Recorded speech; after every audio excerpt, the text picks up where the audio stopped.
আমাদের দেশে কোনো একজন নাগরিককে বাদ রেখে এই বাজেট করেনি, প্রত্যেককে মাথায় রেখে বাজেট হয়েছে। অর্থনীতিকে স্থিতিশীল করতে হবে, স্থিতিশীল হওয়ার পরে তারপরে একবার স্থিতিশীল হয়ে গেলে আমরা সমৃদ্ধির পথে যাব। বঙ্গর অর্থনীতি থেকে স্থিতিশীল অর্থনীতি, স্থিতিশীল অর্থনীতি থেকে সমৃদ্ধির অর্থনীতি খুব পরিষ্কার ভাবে বলা হয়েছে।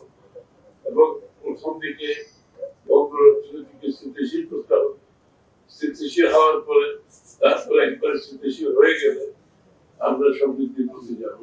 অর্থনীতি ঘুরে দাঁড়াবেন, এই অর্থনীতির সুফল প্রত্যেকটি বাংলাদেশের মানুষের কাছে যাতে যায়, এই বাজেটে সেটা পরিষ্কার ভাবে বলা হয়েছে। এর আগে কোন বাজেটে এইভাবে পরিষ্কার করে বলা হয়েছে আমরা একেবারে নাম করে বলা হয়েছে কাদের জন্য কি অ্যালোকেশন, কাদের জীবনের পরিবর্তন করার জন্য কি আমাদের উদ্যোগ কি পরিষ্কার ভাবে বলা হয়েছে।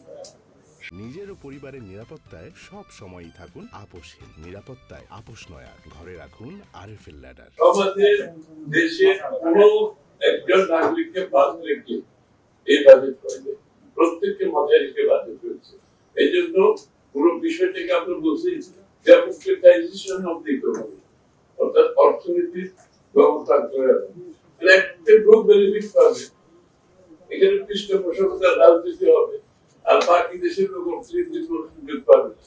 তাদের কাছে অর্থনীতির সুফল তার কাছে যাবে, সে অংশগ্রহণ করতে পারবে।